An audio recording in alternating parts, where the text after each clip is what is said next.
And now, the LSU Football Fix with Preston Guy, presented by TigerBait, starts now.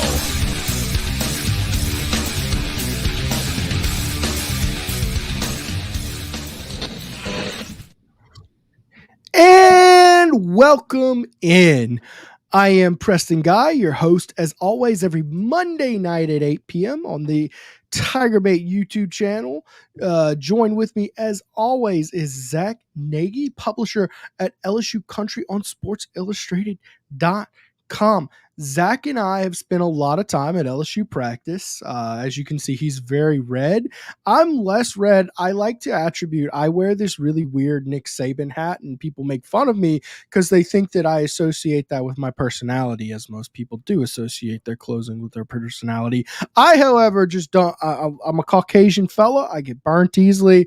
I just lock in, man. I sun green 75 SPF. I put on the big funky hat, and we rock and roll. So we got a rundown today. We had a good conversation with Blake Baker. I'm going to spend a little bit more time discussing his presser this weekend than I normally would, because I thought there was some good insight there. We're going to talk about LSU got a defensive tackle commitment, Dilan Battle. We're going to go into some defensive concerns, practice observations. We're going to go and kind of talk about the pecking order on offense. And I want it to be a heavy Q&A show, heavy Q&A tonight. So if y'all remember last week, we had a competition to try to beat Mike Scarborough on likes for the video, because he makes fun of me for that so often. We lost. The funny thing is, we beat his previous week's video, right? But of course, competition elevates everybody. What's the metal makes metal, something like that. I don't know. Anyways, there's a phrase for churning out competition breeding the best in you. Someone will come up with that anyways. Mike elevated his game too, got a lot more likes. We're going to try to meet that energy. So guys, hit like, beat Mike. Let's keep it rocking. Let's keep it rolling. Share the video to your Twitter, to your Facebook groups, all that good stuff. And don't forget to subscribe to the channel. So before we get into the dark, dreary, bad news of, oh man, that team doesn't quite look as good as us media heads thinks it should at this point. Let's talk about the good news. Dilan Battle, man. LSU brings in a big player, 6'3", 300 out of Mansfield, Texas. He's a 3-star on every service, but it's a good commit to bring in. Do you have any scoop on him, Zack? Yeah, I mean, it's hard to kind of evaluate interior defensive linemen. So for him to be a 3-star, sure. I mean, I don't really buy too much stock into the whole, ranking when it comes to interior defensive linemen. But for Dilan Battle, this is a guy who chose LSU over a slew of programs, and he came in June for an official visit, and from there, LSU was really trending for him. It really seemed like they had the upper hand, and then fast forward to the end of June into July, and LSU kind of took their foot off the gas, and it didn't really seem like he was going to ultimately end up in this 2025 class. But Fast forward to today, and obviously he got the green light, committed, and here we are.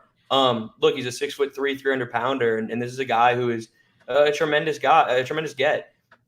Sure, 3-star, whatever you want to go from there, but it kind of proves that Bo Davis is working on the recruiting trail, and this is his third guy to commit. And, he joins a pair of 4-stars. It's a solid class so far, and I don't think they're done yet in the month of August, so we'll see what happens there. But for now, you add Dilan Battle to the class, and it's a pretty big get for this program. So kind of keep moving on. It adds depth, and with the scholarship limit moving up to 105, it's certainly something that you're willing to take a flyer on. If it doesn't hit, it's still, worth the risk. So I'm excited to see what happens here, but another big get in the 2025 class, and they kind of just keep stacking talent. Let's get to some comments here. Meg McGrath, hello, gentlemen. Let's go 1 week closer to kickoff, dude. I'm so ready. Zack, how did you not correct me on that? I didn't want to interrupt. It's expected that I have brain farts like that. You're supposed to be the one who is on that. And by the way, hit like, beat Mike. Let's get a dub. I want some dubs this year, guys. I understand his show is a machine, but you know what? Our show does pretty well too. We've picked up a lot over the years, and I'm expecting to compete with him some more. Bo Davis continues to cook. Gotta love what he's doing. And look, Mick actually brings up a point I actually had on my notes here to read out. Bama offered him. So a lot of times when you look at a 3-star kid, it's who were you really fighting off for him? right? Were you fending off the likes of TCU and Texas State, or let's read his offer list, right? Arkansas, Cal, Alabama, Texas A&M, Texas, Michigan, Penn State, USC, Oregon, Auburn, Miami, Oklahoma, Missouri, Florida. I mean, you get the point. Like this is a who's who of college football offering this kid. This is not somebody you want to overlook. And look, got one more comment here before I move into a more meta point about his commitment. Preston, whoever said last week that Mike answers more questions than you was lying. You're gosh darn right they were lying. I asked Mike 3 questions last week and he skipped all of them, but you answered mine last Monday. So you're gosh darn right we engage more than Mike. Absolutely we're more engaging. It's not even close if you ask me. Mike, tell you what, send me the 3 questions you asked Mike and we'll have a real good host tonight. Either Zack or I will handle those questions for you because that's what we do at the LSU Football Fix. We engage, we ask, and we answer. Anyways, guys, if you're a fan of this show, you've heard me talk probably ad nauseum to the point where you're tired of hearing me talk about this, but I think it's important. We all know a lot of highly ranked recruiting classes will fall apart because you simply didn't have good class composition. I mean, every single year you need to have a starting 22 brought in.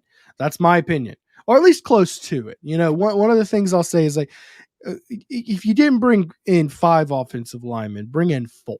You know what I mean? At least be within 1 or 2 of where you want to be, or maybe be 1 over. In fact, in this day and age, man, I wonder how many people they're going to sign nowadays. Because they were increasing just with the transfer portal. They're about to have 105. Yeah, for me, look, you can kind of dominate in the high school ranks if you want, but the transfer portal is going to be where your kind of bread and butter is, in my opinion. Sure, you want to build with the future in high school ranks, but now you can kind of just be immediate impact when it comes to the transfer portal, and it's free agency. And now you can kind of add even more guys. It's like having a bigger salary cap is the way that I look at it. So to move on to 105 scholarship players is significant. And I can't wait to see what happens here. We're starting to see them kind of offer those late bloomers, offer those guys that were kind of fringe guys like Jacob Bradford. We didn't know if he would ultimately get an offer. Now you see Dilan Battle commit. So it's something that I think is going to benefit long-term, but it's definitely something to keep tabs on, like you were alluding to. The ultimate thing with it is that how many young men are going to get better opportunities to play sports in college, not just football either. Across the board. Baseball is like tripling their scholarships. This is going to be a good thing. As we know, sometimes, football, you have to match those scholarships with a women's sport, and there's no women's sport with 85 scholarships. So a lot of the other men's sports suffer because of football. So anyways, we look at this class composition. You've got 3 wide receivers. It's about how many you need on the field. Maybe 1 more. You've got 1 tight end. I'll say this. As a minimum, at tight end and receiver, you probably need to add at least 1 more because you're going to have 4 or 5 of those guys on the field rotating in and out. You need, I'd say, add at least 1 more as a minimum, probably 1 each. You've got 2 safeties. Hey, that's what you need, man. That's what you need. But I do like to combine safety and corner kind of as a DB unit. You've got 1 corner committed, DJ Pickett, and your 2 safeties committed. I think you need to add 2 DBs, but you're looking good. Linebacker, you got 3 guys. Offensive lineman, you got 4 committed, maybe 1 more added there. Defensive line, you've got 5 guys committed. So the point in bringing this up is we've talked so much about how highly ranked this recruiting class is, and it continues to be a highly ranked class. And make no mistake about it, right? You got all the top end star power, number 1 corner, number 1 quarterback, number 1 running back, a 5-star wide receiver, highly ranked interior offensive lineman. But now the class composition's really starting to shape together where you're not really having any holes or anything like that. So a lot to like about this class. You think there's any fireworks that they wrap up this 2025 class with? Yeah, like you were talking about just now, you need another tight end or another receiver. And for me, when I'm looking at the tight end position, I think all focus shifts to Mike Tyler. the South Columbia target who they've been really going after. He came in June and camped really well. Ultimately got an invite to the Bayou Splash event at the end of July. So for me, I know you already have the number one tight end in the state, and JD LaFleur already committed. But I think you're looking at a 2 tight end class here now, especially with Mac Markway gone. So for me, I think all focus shifts towards Mike Tyler. He's set to commit in, let's say, the next couple of days. A commitment decision's coming. So LSU's among his finalists alongside Duke and West Virginia. So we'll see what happens there. But I think that's a guy that they're really pushing to join this class. And then somebody that you and I have talked about in the past at the end of the month who's set to reveal a commitment decision is Jamie French. And I think LSU's really – I know he released his 4 finalists, but I think this is an LSU versus Miami battle down the stretch. And he has a lot of Louisiana ties. He's got ties to Florida. So that's going to be that's going to be fun down the stretch. But for me, I'm looking at Mike Tyler. Hopefully he can join this 2025 class. And then we'll see what happens with Jamie French. That's going to be that's a sweepstakes right there. That's one that you already got a 5-star in Derek Meadows. If you can add another one in Jamie French, oh my goodness, you're looking at a program changing class, and it already is one. But now you're just adding more fuel to the fire. Do you think Texas is not going to get Jamie French? I should say this. Do you think they don't have a chance to land him? Oh, I certainly think they have a chance. I think Texas, with the donors and the NIL money that they have, I think they could try to go after anybody that they want. After getting Lockett, we'll see what happens there. Let's see if they can get like that tandem that they're looking for in French and Lockett. But for me, look, I think Miami's swinging for the fences here. The recruiting class isn't that fantastic right now. I think LSU slowly starting to get their NIL game together as well. So for me, I'm looking at a Miami and LSU battle. But look, man, recruiting's so fluid. You can see Texas swing for the fences and pop in late, like we've seen with a bunch of other programs too. So it'll be a fun one. But those are 2 guys I'm looking at for sure. Yeah, Jamie French would be a really good one to add to this class, especially to complement Derek Meadows there. I always just get nervous in these battles whenever Oregon, Miami, Texas. There's probably more schools, but those are certainly 3 that really scare me because if it's close, don't you think a Lambeau is something that really tips the scales? You know what I'm saying? Yeah. American Patriot with the super chat. Welcome back, guys. American Patriot, appreciate having you, man. As always, you're a great guy, part of the show. Glad to have you. If you have any comments or anything, get it in. We're going to try to get to a lot of comments tonight. And guys, look, because we're trying to go for so many comments, I assume there'll be a ton in there. If you've got something you really want to put up there, just drop a super chat. So anyways, we're going to dive in to Blake Baker's press conference. I actually got a couple clips prepared to discuss with you tonight about his presser. And, it wasn't really coach speaky. I'm going to explain why I actually care about what he's saying, because a lot of times you could just write it off, but there's some reasoning behind that. Anyways, we're gonna get to our first round of ads real quick, guys. We got to talk about our sponsor tonight, Celebrity Theaters, who's of course back as our title sponsor, guys. Celebrity Theaters, remember, guys, they're Baton Louisiana's only locally owned and operated theater. As such, you're guaranteed to see every single time a clean facility, better pricing, superior customer service, state-of-the-art technology, and of course, Baton Rouge has an invigorating arcade featuring over 50 games. It's the largest in town. They've got a bar featuring wine, beer, frozen drinks, oversized leather reclining seats, and of course, the Dolby Atmos 3D sound system. They have weekly promotions at all locations. Monday is Senior Savings Day, where you get $5 off patrons for over the age of 55. Tuesday, you get Bargain Tuesday, discounted movie tickets and concessions for all. Wednesday, College Night, admission for college students after 5 p.m. is $5. Baton Rouge location has half off arcades all day. And Thursday at the Baton Rouge location is discounted bar items. And of course, we have another sponsor tonight, Stroobies, guys. I'm excited to add them to all TigerBait live shows this year. Located at 107 3rd Street in downtown Baton Rouge, Stroobies prides itself on providing a 5-star dining experience for a reasonable price. Stroobies is locally owned and operated with ownership in the building daily, taking a level of pride in the food and service that you're just not going to see from a corporate establishment. Stroobies features a full menu of specialty meats, including USDA prime Black Angus steaks and 100% certified Wagyu New York strip. For those looking for something outside of red meat, they offer items such as the dry-aged pork chop, black truffle lobster pasta, redfish, and more. Book your reservation online tonight at stroobies.com and make sure to let them know TigerBait sent you in. And finally here we've got Alumni Hall, guys. Tiger fans, I'm going to tell you the best place to get all your LSU fan gear this fall. It's going to be Alumni Hall at their store off of Bluebonnet in Perkins Row. Or shop online at alumnihall.com. They've got you covered 24/7 there. Guys, they've really got it all. The all-new Nike gear, Champion, Johnny O, Onward Reserve, Peter Millar, Southern Tide, hats, Yeti, gifts, accessories, and more. They've got the nice polos you've been looking for. All that good stuff. They've got the new LSU baseball gear coming in. Shop with them and you can earn rewards on future purchases in their Hall Pass Rewards program. I have a discount to share with my TigerBait friends and subscribers, so make sure to use the code TigerBait, all one word, TigerBait, in store or online, and you'll get 10% off your purchase. Go shop with my friends at Alumni Hall and use the code TigerBait to get 10% off. All right. I want to share a little something with you here. Let's see here if I can find this this little file here. Is that it? No. Okay. All right. This is very important for the show tonight, guys. Does anybody recognize what this is? Because I showed it to Zack this week and he didn't.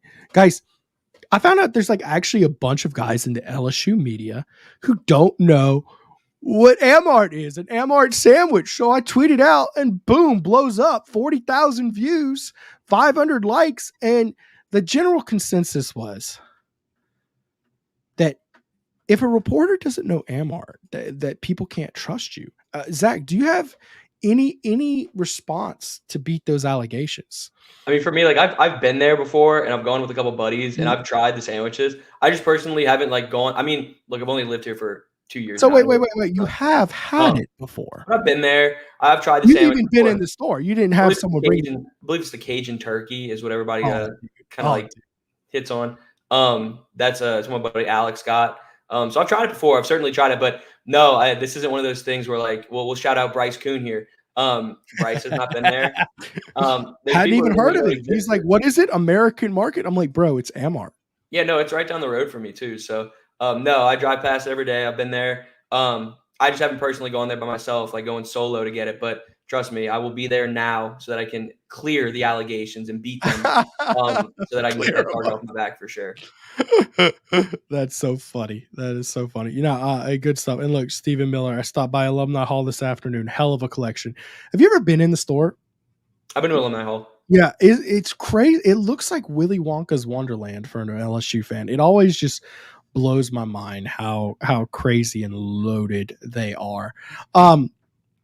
Anyhow, okay, let's talk some real sports here. Amart counts sort of as sports, but not really. I guess here is the consensus. I want you to let me in the comments. If your reporter doesn't know about Amart, can you trust them? That's what I want to know. Or maybe am I overreacting?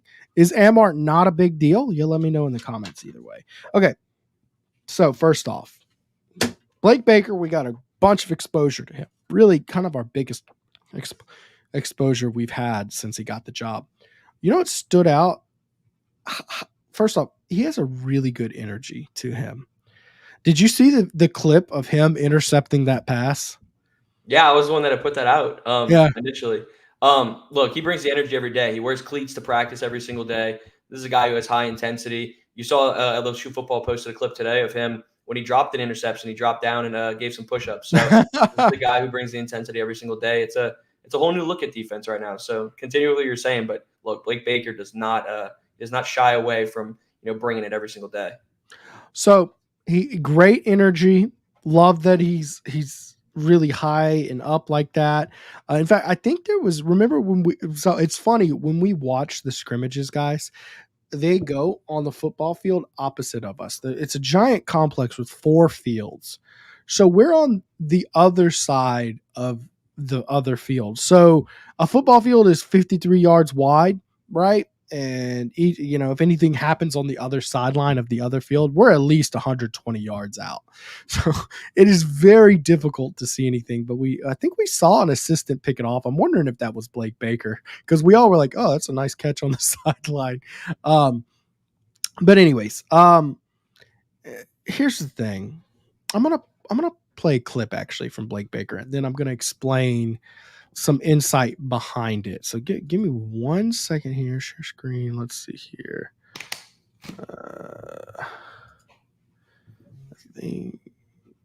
Let's see here. This should be it. Let's see here. Oh, no. I'm actually like sharing our own podcast right now. That's funny that let's see here. Anyways, he basically told us the gist of it was LSU is just really inconsistent on defense right now, right? Would I normally be too worried? Because coach speak, it happens, right? But here's the problem. I'm going to play exactly what he says here, and you're going to see it lines up with what we're seeing. That's why I'm concerned. So let's just take a listen to what Coach Blake has to say here. That's where we got to get more consistency. A little bit sometimes when we do our job, we're pretty good. Today we ended up giving up a deep ball from a coverage bust, and then we had a big run hit up the A gap from an assignment standpoint. So when we play it right, we're pretty good. When we don't, we got to get it on the ground from the secondary. So again, looking for marked improvement. These next 6 days, we have a recovery day. Then we go 6 days straight. I think the cream will start rising to the crop, and we'll figure out. Again, we're mixing and matching a lot of guys right now, and so it's hard to pinpoint who on that play or who on that play, necessarily didn't do their job. But, overall, we just got to be more consistent as a unit. In today's game, you can't just play with 11 players. You got to have 22, 25, 20.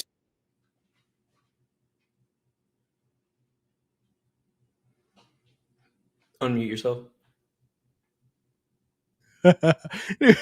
He goes on to talk about depth and how they need to improve. But typically if I hadn't seen the team practice, I'd be like, yeah, that's just coach speak. But man, offense has the upper hand, and they are taking advantage of them. I mean, am I crazy in thinking like when he talks about this stuff about them not being consistent enough and they need to improve, he's not BSing you.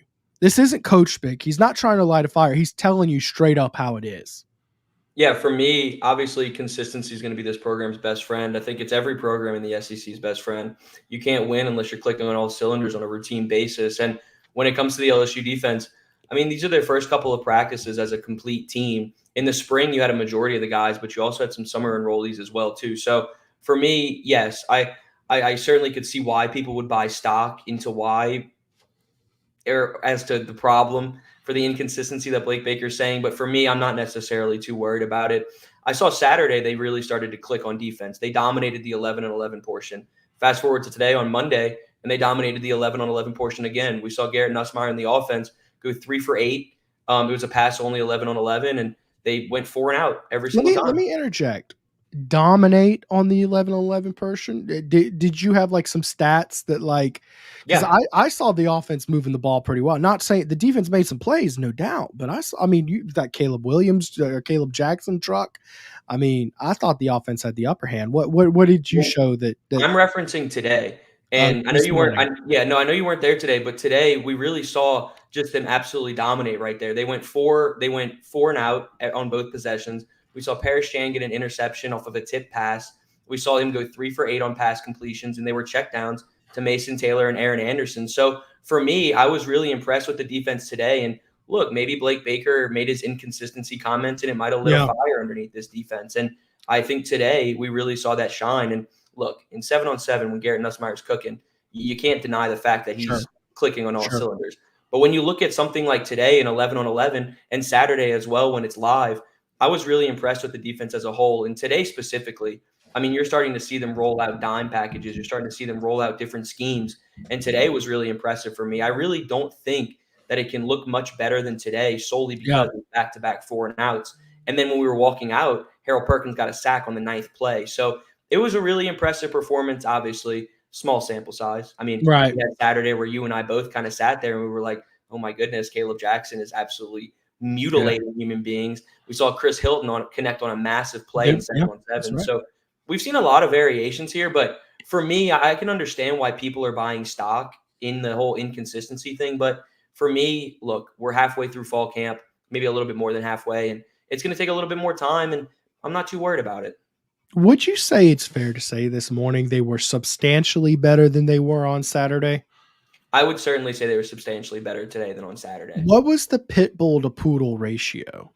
I would say the pit bull, I would say probably 80-20. I saw a lot more pit bulls than I saw poodles. When you see Paris Shan come away with an interception in 11-on-11 work, I think that speaks to the fact that there's a lot of poodles going on, or a lot of pit bulls going on here. So, it was nice. We saw Harold Perkins come away with a pass breakup, a sack, Major Burns with a pass breakup as well, Jordan Allen with a pass breakup, Zy Alexander with a pass breakup. I mean, I was looking at my notes, and I was kind of to step back, and I was like, what? Whoa. Yeah, and look, that was Zy Alexander's first in-depth. Like, he played and has been practicing here and there, but they've been really holding him out. And my thought on that is his injury must be pretty serious, given, first off, it's how long of a recovery period it's been. But second off, given it's not like he was a stud like Patrick Peterson in his prime last year, and you're just like, you don't need the reps. Like, he needs to go out there and earn it. Without a doubt. And for me, I just kind of watching him go in position drills and obviously 11-on-11 live work, I wanted to see how much contact he'd be cleared for. And for me, I think he's hovering around that 80 to 85%. I don't think he's really – I know that's kind of close to 100%, but look, when you're talking SEC football, you have to be 100% all the time, or else you're just going to get beaten. We've seen him get beat over the top by Chris Hilton. We've seen him get beat by Kyron Lacey. Now it's about continuing to progress, and today was a really good sign for him. Yes, he has a big brace on, and he's still working from there, but for me, it was really just nice to see him out there in full contact, get a pass breakup, make plays. And look, you don't know what's going to happen with that other cornerback spot. You got Ashton Stamps penciled in the one. And now you kind of just look to see what can happen on the other side. And I firmly believe Zy Alexander's going to compete for a starting job there, but just got to get to 100%, man. And today was a really good sign to see him start to trend in that right direction. For the record, y'all, Sage Ryan has been the other starting corner. So it'll be interesting to see, can Zy catch up and earn his starting spot back? Do one of the young guys come out and earn a spot? Maybe a guy like a PJ Woodland, who I think came on very strong, but, we're showing some growing pains. Another thing I want to mention is when the defense competes as a whole, they are a little bit better. We said the same thing last year, but the one-on-one drills where the offense has a clear advantage, that's where they've been cooking, man. That's where the offense has really shined. And I think, remember last year we were trying to figure out, is the offense bad or the defense? Is the defense bad or is the offense good? And the answer was both. I think we can confidently say the receivers are pretty good this year. Yeah, and you're right. Honestly, to what I'm going to double down on what you said, because obviously the offense has the advantage on one-on-ones every single time. And this receiving core is deep. And I know that's something that you wanted to get to. I don't know if you wanted to get to it now or wait a little bit, but you're seeing a lot of guys emerge. And I'm really impressed with the rotation. It's going to be a by committee approach. You're going to see 5 guys see the field. But those one-on-ones, that is where we're starting to see Kyron Lacey ball. Oh, he's so good in those. Landon Ibieta even get really good reps there too. Shelton Sampson starting to come into his own. Chris Hilton. So you have a really good approach there. I'll let you carry on with that because we want to talk about the receivers a little bit. Yeah, I want to dive in a little bit later. I want to kind of get a little hardcore into Blake Baker here, and I want to talk about. I asked him another question on Saturday. I want to touch on that, but I'll say this real quick on Kyron Lacey. The way he's playing, the way he moves, the way his arms are long, and the way he's using his hands, it looks like Justin Jefferson stuff. I'm not saying he's going to be another Justin Jefferson out there. I'm just saying it looks like it, the way he's long and skinny, and he just, he head fakes guys and makes them go one way, and then he's the other way, and then he makes an acrobatic grab. He looks like a dude on a mission this year. We're going to talk real quick we'll talk later on about the receiving depth chart. But anyways, here, let me frame the context of this defense real quick for you. There's no doubt they're better than they were a year ago, right? Even in fall camp. So let's add a silver lining here, and let's add the framing, the important context. The problem is that you can be dramatically improved on this defense and still not nearly good enough to compete for the SEC. There's a lot of room in between that. And the real question is, have you improved more on defense than you have taken a step back on offense, losing all those first rounders, right? And how far is that step forward ahead? Is it far enough to carry you to a 10-win season where you're talking about the playoffs? That's just framing the situation here. Got another little silver lining, but I do want to, tackling was such a horrible problem last year for this defense. And one of the things I was concerned is okay, I think Saturday, was it their second or first practice in full pads? I want to say it was their first. Full pads started on Wednesday. Okay. And then they had a recovery day Thursday. And then Friday, Saturday, I believe, was full pads. Okay. All right. Okay. So regardless, they've been in for about 2 days. I didn't see hardly any live tackling. I mean, there was thuds, but they were still getting in guys' face. Who was it who got kicked out of the drill? Was it Jair Brown? He got kicked out of a drill, actually, because he just laid the wood on Mason Taylor. He's like, "Coach, I'm playing football." He said, "I don't care. Get the heck out of here. You're going to get me fired." I thought that was funny. By the way, he followed that up with an interception on Nussmeier. So, was it Nussmeier or Swan? It's one of those. It's hard. Do you remember who J.R. Brown got the? I think it was Swan, but I'm not 100% sure. Their dropbacks are very similar. Now that I'm saying it, I do think it was Swan, because I'm saying Swan got a lot of reps on Saturday. Well, let everybody know that, like you said, we're 106 yards away. When I know. At 11 on 11. It is so hard. And I literally do have a notebook out there, and I'm writing. I'm just like, we can barely see anything, but we're trying our best to report to you people. We're fighting a good fight. It's 105 degrees. Zack Nagy looks like a lobster, but we're doing it for you people. Burning up out there, man. My goodness. Not enough sunscreen. Not enough, what is it, SPF, whatever. SPF 6,000, man. Like turn that sucker up, man. Just body paint at a certain point. It is rough. But yeah, okay. I do think it was Swan, now that I'm thinking back. I think I misspoke when I said Nussmeier. Anyways, I'm going to show you. I asked Blake Baker about tackling because I'm so concerned about that. And in this day and age, it's pretty difficult to do that. I asked him about how he balances the two. So let's take a look. Let's see here what he had to say about how much time they're spending with tackling. Let's see here. You just got to be more consistent. Coach, you kind of touched on this already, but I was going to ask about how much opportunity you've had to work on live tackling, and what's your philosophy for executing live tackling versus keeping your players healthy. So today was our second day of live tackling, and honestly, in today's game, I would say most places I've been, the most you probably get is 4. You know what I mean? And that's why it's so important when we do thud or even when we do tag. To me, tackling it's as much about the approach. It's much about the angle. It's as much about knowing where your help is coming from as it is getting the guy on the ground. As crazy as that sounds, we drill it all the time with tackling circuit. They're getting drill work from that standpoint as far as getting, bags or donuts or whatever the case may be on the ground. To me, you really, really have to press upon the importance of the angles of where your help's coming from, of your approach if you're coming from the back end. So, from a philosophical standpoint, that's just the way the game is now. So you got to be really, really sharp, and you got to coach it hard. It's easy we did our job in 7-on-7, but we didn't have a good. Anyways, you guys, he goes on a little bit more to kind of reiterate the same thing there. And I'm not nuts over that answer. I mean, I know you get limited opportunities, but I would like to hear a little more fundamental about what they're doing to actually get the guy on the ground. And I didn't like that he kind of diverted his, to more about positioning yourself and using your teammates and all that good stuff. I really do think that there comes a day and age where you have to show some physicality and put a guy on the ground. I mean, did you know that actually, like, the amount of tackling they can do in practice is very highly regulated by the NCAA? A little bit, but not like to an absolute T. They've been doing like angle drills and stuff like that, but obviously, like you were saying, like not to the ground and stuff like that. But kind of like he was saying, we're focusing on angles, stuff like that. But yeah, not as much when you're looking at live work, full on tackling.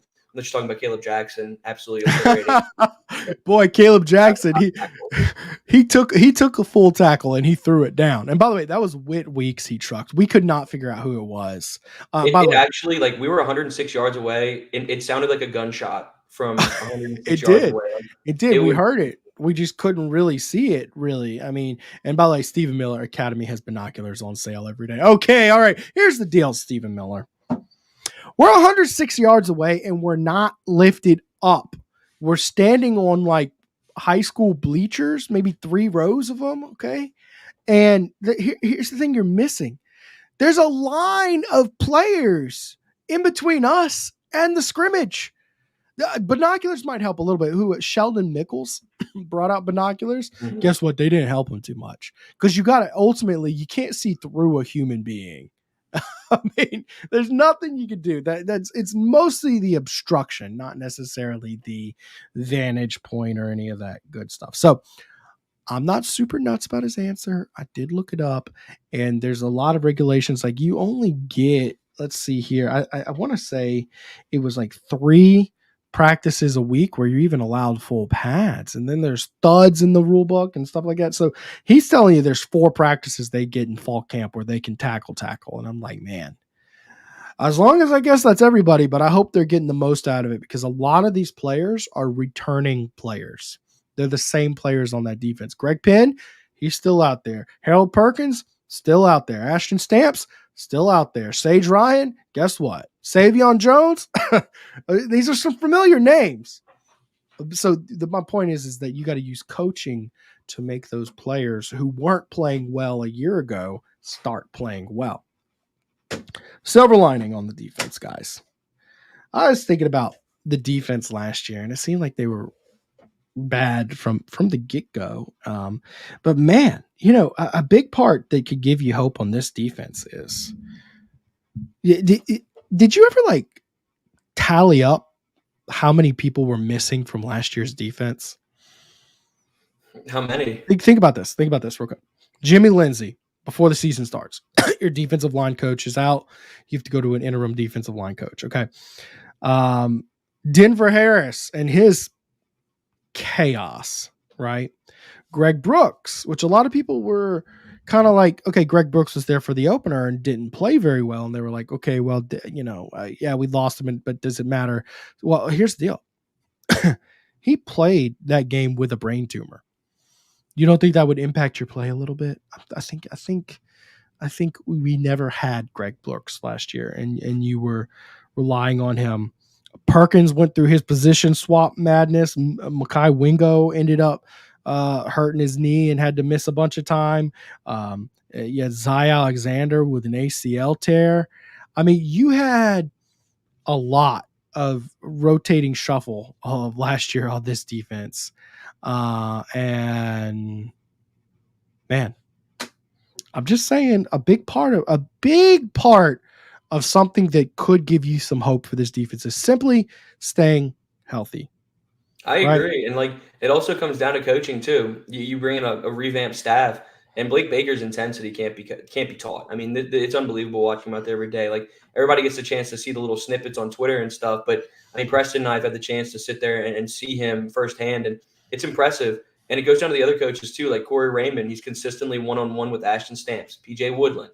We're seeing Jake Olson, the safeties coach, do the exact same thing with the youngsters and Deshaun Spears. So in my opinion, it's like a 180. It's kind of like a breath of fresh air, in my opinion, to watch these new coaches go about their business. So yes, availability is the best ability, is what everybody always says. But for me, when you have these incredible coaches with impressive resumes teaching youngsters and of course the savvy veterans, it puts you in a position to be really successful this year, but it also gives you the chance to be really successful in the future. And let me backtrack here. Really successful this season for me is probably being a top, Preston, 70 defense, 850 defense. Like 60? Can we ask for 60?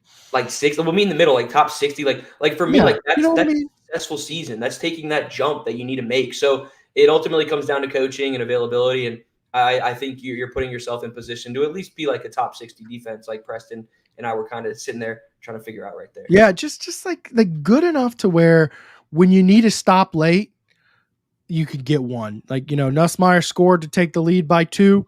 Okay, can you stop them now? You've got 90 seconds to keep them from kicking a field goal. Can you do it?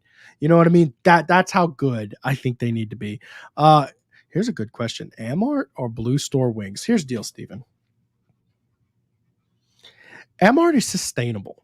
Okay. Does Blue Store chicken taste better than an Amort sandwich? A little bit. A little bit. But if you eat Blue Store chicken every day, you will die.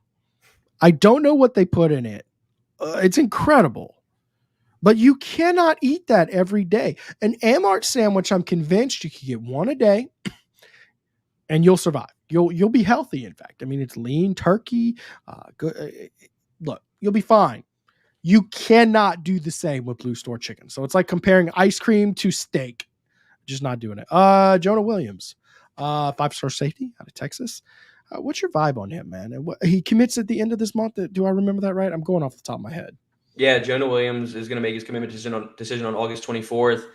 This is a guy, for me, it's going to come down to LSU, Texas A&M, and Texas Longhorns are kind of entering the mix as well. Yeah.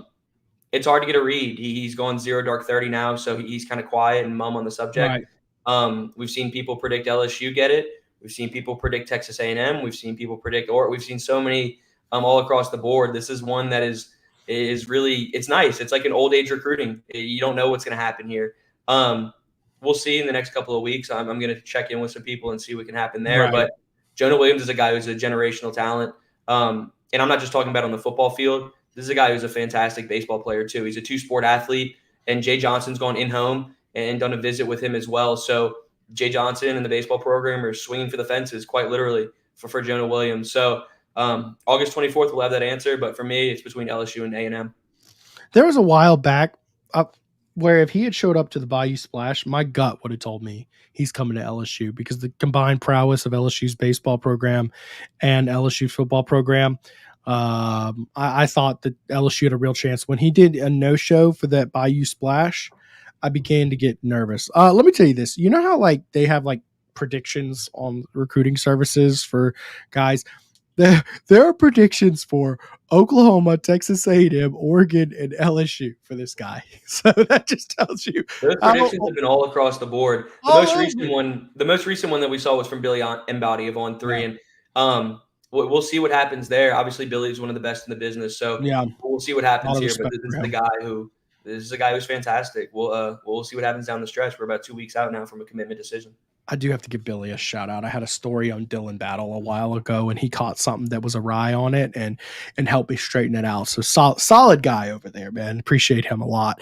Y'all know the drill. Hit like, beat Mike. Hit like, beat Mike. Let's get it. Can you have a shout out? Victor Morek? I would give you a shout out if I knew how to pronounce your last name. What do you think that last name is, Nagy? Mahorek? I think it's like got to be more succinct. It's got to be a Morek. He loves LSU and he wants you to know it, even though he's wearing a Cowboys jersey. Valid point. Savage greater than Wangs. All right. Believe it or not, LSU actually has another unit that plays football. It's not just the defense. So I've given you all my silver linings and I've given you my thoughts and concerns. We're going to talk about that offense, which still I feel pretty confident on. So that is the good news here. We do have one more group of ads we're going to get to, and we'll be right back to cooking right after that, guys. But y'all know who the title sponsor of this show is. It's Celebrity Theaters, guys. I cannot tell you how much I appreciate them partnering with me. I really enjoyed going to see Deadpool versus Wolverine there last week. If y'all haven't seen that movie, you need to go see it. It was outstanding. Celebrity Theaters, of course, houses 8 to 10 auditoriums at both their locations, depending on the location, whether you're interested in hosting a birthday party, private movie screening, or corporate meeting or arcade party. They've got the perfect facility to fit your needs. They're proud to offer birthday packages for children of all ages. Let them handle everything from movies to entertainment to setup to cleanup. For more information or to book your birthday party online, visit celebritytheaters.com/events or shoot them an email at events@celebritytheaters.com. All right, guys, I also have to talk about Capital City Grill, and this is a brunch Mike sent me the other day. It's actually something Mike ate himself, and it looked really good here. I'll tell you this. When I go to Capital City Grill, the great sandwiches and lunch items, all that good stuff, quick and easy, great service. I get excited about the dream cake, which is a monstrosity of a dessert. But guess what? Any argument I get in my marriage is solved immediately over if I come home with a dream cake. It's an ice cream cake with Snickers, Reese's, all the works on it, man. The works is the best way I know to describe it, guys.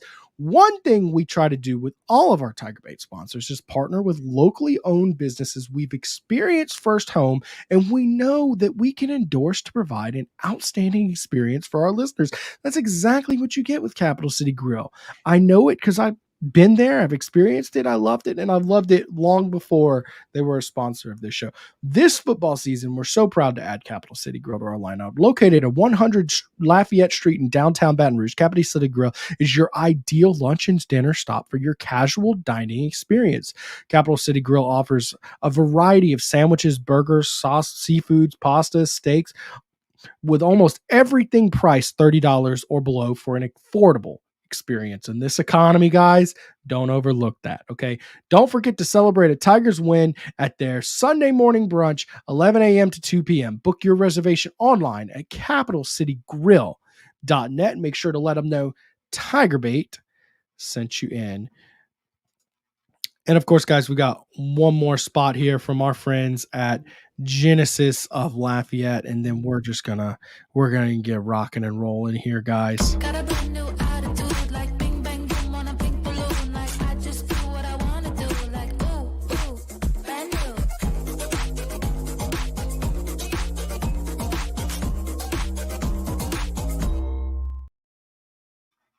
And guys, there's a reason they sell more Genesis than any other dealer in Louisiana. For the very best buyer experience of a new luxury SUV or sedan, call them toll free today to set up your test drive. 877-8556-2961. Guys, Mike just bought a Genesis there, and let me tell you, it is sweet.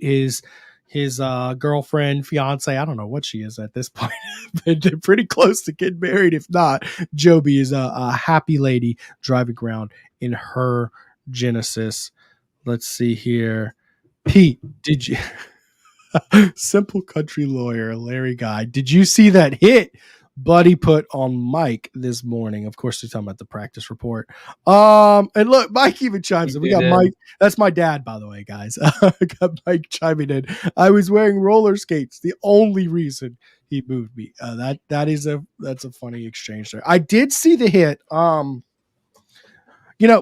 Buddy has a low center of gravity, right? He's like a nice defensive tackle who can just hold his ground and eat up blocks. I'm gonna side with Mike on this one. I think he could have lowered his shoulder and done better for that hit, but we'll see. Anyways, offense continued to shine, particularly in one-on-one drills. Me and you actually had a nice little exchange there talking about the receivers, and it seems like the pecking order is really getting kind of clear. Number one, Kyron Lacey, and it's not close at this point, right? Like I think there was some debate coming in, especially spring, but I think at this point, he said, "Nah, man, that's mine." Yeah, no doubt. I mean, Kyron Lacey's he's looked phenomenal. And last year we had the opportunity to watch Malik Neighbors routinely make those highlight reel plays during practice. It's Kyron Lacey now. He's unguardable. He's been really impressive. And for me, the one thing that I was looking at him during camp was, can he catch the ball? And we know he can get off his breaks. We know he's physical at the line of scrimmage, but can he hold on to the football? And we've seen him in the past struggle with holding on the football with drop issues. And for me, during media viewings, at least over the last, we'll say 9 practices from today, I personally have not seen him drop a pass yet. It's been a fantastic showing. We've seen him go up against cornerback 1, Ashton Stamps. Preston and I had the chance to watch that on Saturday right there. And it's not that he burnt him. It was great coverage by Stamps, but sometimes better offense is better than better defense, and he got the best of Stamps there. So, look, Kyron Lacey is your clear-cut wide receiver 1. He looks fantastic. He looks the part. He's put on size. He's worked in the weight room. He's worked on the field. I mean, you name it, he looks like a whole new wide receiver, and I'm just intrigued to see if he can carry it into the real games. Practice is one thing, but it's about carrying that over and carrying that momentum into the season. And, look, we're only 2-3 weeks away from being able to get the chance to see that now, so time will tell, but I'm really high on Lacey and what he's providing this program so far. You mentioned he didn't put the burners on, and that's one thing about Lacey is he's good at getting separation without just running over the top of people. It's not just a speed player. He's shifty, and uses his body well and runs. You talked clean about the route. head. Earlier, you were talking about the head movements. Yeah, that he it's makes at the crazy. line of scrimmage. The hip It's movement evident. too. Yeah, I mean, it's just he's shifty. You know who is beating people over the top is who I think is concreting himself as your number 2 is Chris Hilton. And that connection with Nussmeier, remember we talked about it. It was so special last spring, and we were wondering if it would continue onward. It looks like it's picking up. I mean, I thought there was some serious debate as to whether CJ Daniels might even vie for your number 1 receiver spot. I think it's pretty concrete at this point that Chris Hilton's your number 2, and then CJ Daniels is your number 3. I mean, that seems pretty set in stone at this point, doesn't it? For me, Chris Hilton is really cementing himself as a starter. Like you said, he cemented himself as a wide receiver 2. He looks fantastic, and we know he has burner speed. We know that he can get vertical and impress there, and we've seen him do that on numerous occasions during camp. But for me, watching him develop as a route runner was something that I wanted to watch and keep tabs on, and he's starting to impress as a crossing route guy. He can catch it in the backfield off screens. He's becoming a really versatile weapon for this offense, and it's been on full display during camp. When looking at the debate between wide receiver 2 and wide receiver 3, I really wouldn't classify CJ Daniels necessarily as a wide receiver 3.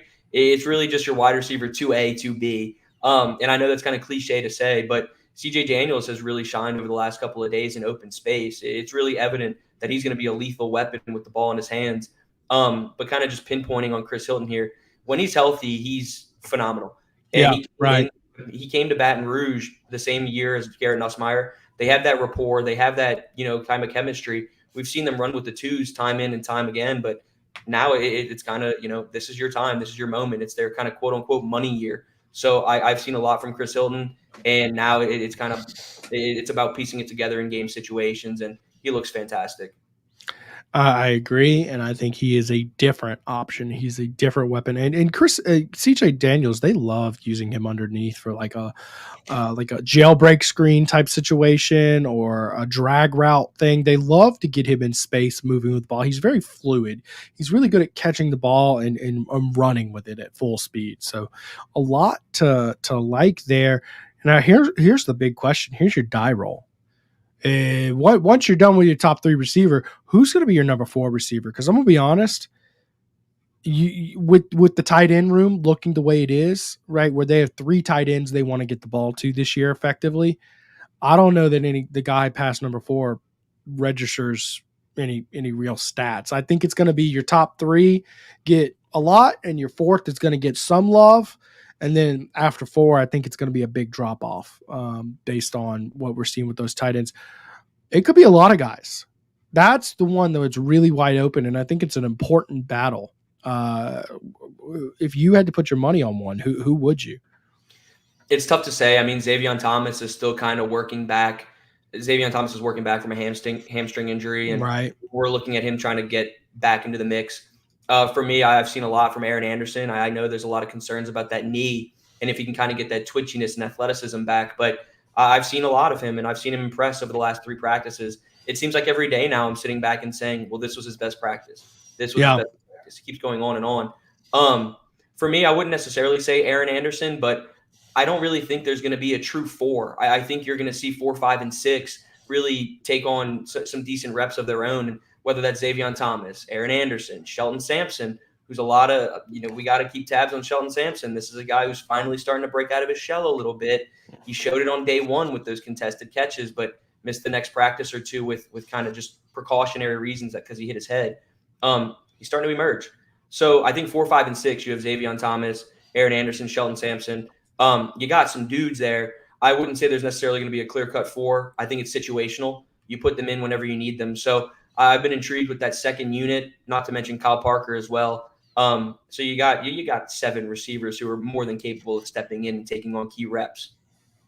I'm glad you mentioned Shelton Sampson because that's kind of who I had in my eye, and I think he's a bit of a dark horse for that spot. But like you said, he did get a little banged up. But in terms of players who have improved, he's improved dramatically from a year ago. I mean, I remember a year ago he oozed talent, but boy, was it raw.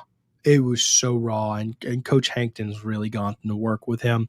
He's fast and he's tall, which is just a great thing to have, but you have to control your body. You have to run good routes, and you got to catch the ball. And these are things he's really working on. I don't know if he's peaked quite yet in terms of how polished he is. I think maybe in a year from now, we could be looking at Shelton Sampson as a guy who's like, he's dangerous. He's real dangerous. No doubt, Preston. Like this is a guy who has he's it's limitless. He has the size and strength, or the size and speed rather, but continuing to live in the weight room and become more physical at the line of scrimmage. That was really where I wanted to see him start to improve drastically, not just little itty bitty baby steps. His physicality at the line of scrimmage was where I wanted to see him take that next step. We're starting to see flashes of it, but something that Brian Kelly's talked about in all facets of the game is consistency. And I think consistency is going to be Shelton Sampson's best friend. We see flashes, we see heavily contested catches, but then we kind of see him fall off a little bit and not necessarily make plays on a routine basis. So consistency is going to be where he starts to really, really emerge and peak, like you were saying. I don't think that'll be this year. I think that could be next year, of course.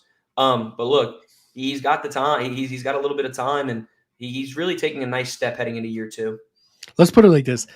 The things you can't coach, he's got down. It's the things you can coach is what he needs to work in, which means you have a good prospect on your hands. DA, I promised you I'd get to your questions. I hope this is one of the ones that Mike Scarborough just so cruelly and bitterly ignored last week. Let's see here. Do you think it will take away from the home field advantage because of the helmet mics? I wonder if Michigan cheating scandal made them get away from the side. That's a good question, especially for a team like LSU who has an advantage because of home field advantage. My honest answer, I think no. I think home field advantage still is going to impact because you've got the radio in your helmet and coach is speaking. You can't use that other than audio, right? You still have a speaker you have to hear in your head, and it's a little speaker. You know what I mean? It's still going to be hard to hear if the stadium is just suffocating sound-wise. I've never worn one of those helmets and listened to it. No chance you have you? No, I don't know. That's past my time too. I'm going to ask Nussmeier or someone this year what the radio sounds like. Is it clear or not? But and we've talked to Joe Sloan about it too. He's doing it during practice too. Yeah. But do you ask him specifically how well you can hear it? It seems pretty clear is from what the understanding would be. Yeah. But have you been in Tiger Stadium in a primetime game? Right. I mean, you could have a Bose speaker sitting on your ear, and it's still nearly impossible to hear. That's what I'm getting at is, and the pressure of the situation and all that good stuff. I still wonder how well. I still think the home field advantage applies against it. We don't really know. I will say it's one of the many things that makes college different than the NFL is, there's a lot of the home field advantage can impact your players a lot more. Not only because the stadiums are bigger and louder, but because of things like that. But my takeaway is that, okay, you're switching from an audible audio setup, you're going to that versus what I think really nullifies the home field advantage is if you're going like hand signals and stuff like that, hand signals, signs, that kind of stuff. Non-verbal communication is what I'm getting at here.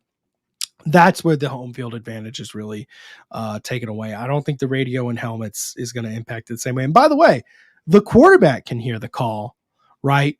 But can the rest of your team hear what the quarterback's calling? That's the big deal there, is because he still has to yell it out to them. So I don't think so, but I guess you're just going to have to ask one of these quarterbacks who goes to Tiger Stadium this year. It'd be interesting if there was any quarterback who came to LSU 2 years ago and is returning to LSU this year. I don't know if there is any who played against LSU in 2022 at Tiger Stadium and can do it. Donnie Metz, how's the running game now that JD5 is gone? Seems like a more zone running and pulling. Yes, and they're also doing a lot of little run supplement plays. What I mean by that is it's not a run, but it's a jet sweep. It's not a run, but it's a shuffle pass underneath. It's little things to try to spice it up a little bit. They're being creative. They're not going to Les Miles this thing and just run it under center 30 times a game. Man, I don't know about you, but I'm getting to the point where I really hope they don't take a lot of carries away from Caleb Jackson. I respect the hell out of Josh Williams, and I love him as a weapon used in the right way. Caleb Jackson's a freak. and he's showing it. How do you think the running back rotation goes down? Look, they're just such polar opposite players. Caleb Jackson's a physical specimen. He's a freak. But can he pick up pass blocks? Can he be a pass protector? Can he pick up blitzes? There's so many other things that he needs to be able to do. And I'm not saying that he can't do that, because obviously he can and he'll learn.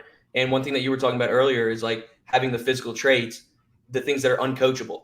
He has all those things. Now it's just about getting more fundamentally sound. Josh Williams is that fundamentally sound back. And I sure as hell would hope so. He's a 6-year running back. So I would hope he has all the little things to a T. And he does. He's your elite pass protector. So it's a two-man spot. It's a tandem backfield 1-2 punch, however you want to slice it. It's Josh Williams and Caleb Jackson. I think by SEC play, Caleb Jackson's the one who's obviously taking all your snaps and working from there. And then it gets there's a drop off. If we're talking about who's back to number 3. If you're talking about the running back room as a whole, man, I've officially reached the part where I'm a little bit worried about John Emery at this point. It's back-to-back practices now where he's gone down with a knee injury and hobbled off the field. I think that knee that he tore up last year is still bugging him. We saw it happen last practice on Saturday, and today we saw it again, him go down for a little bit with that knee. So it's clear it's bothering him. I'm not sure to what extent. I'm worried about him too, but obviously, man, I want to see John Emery healthy. I mean, this is a guy he's a Louisiana native who's repping the purple and gold. You want to see him succeed. But the knee's bugging him. So then you look to your other guy. It's Caden Durham, a true freshman, 4-star, top 10 running back, and he's starting to get more and more snaps under his belt. So if you're looking at the running back room as a whole, to that question, yes, you lose over 1,000 yards on the ground and Jaden Daniels and Logan Diggs, but you're going to see Caleb Jackson break out of his shell. You have a true freshman in Caden Durham who could eventually be plugged in and take some reps, not necessarily meaningful, but he could take some snaps. And then you have your savvy veteran as well in Josh Williams. And then you hope that John Emery gets back to speed too. So you got guys. It's just a matter of how Frank Wilson divvies up the snaps. And, of course, you got a great offensive line paving the way for them. Don't be surprised that Caden Durham's your third back. And in Brian Kelly's system, 3 backs will get the ball. And I really think Caden Durham looks sharp out there. I think he's going to be a pleasant surprise. So that's what I expect out of the running game. Guys, it's been a great show this week. I appreciate y'all for joining me. Remember, hit like.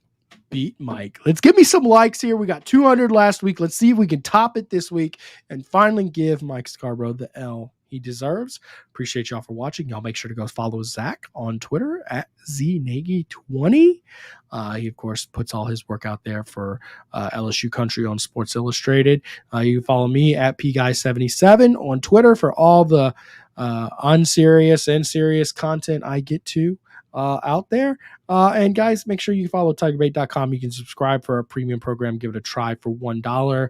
And guys, our YouTube page continues to just have outrageous growth. We've cruising past 31,000 subscribers. We're on our way to 32,000 subscribers. This has to be one of the largest LSU YouTube channels out there. I appreciate y'all for making that happen. So if you enjoyed the content today and haven't subscribed, every week we see how most of our viewers aren't actually subscribed yet. So, we'd love to get most of those viewers who are just watching to actually subscribe. I appreciate y'all. Y'all have a great night, and we will see you next Monday.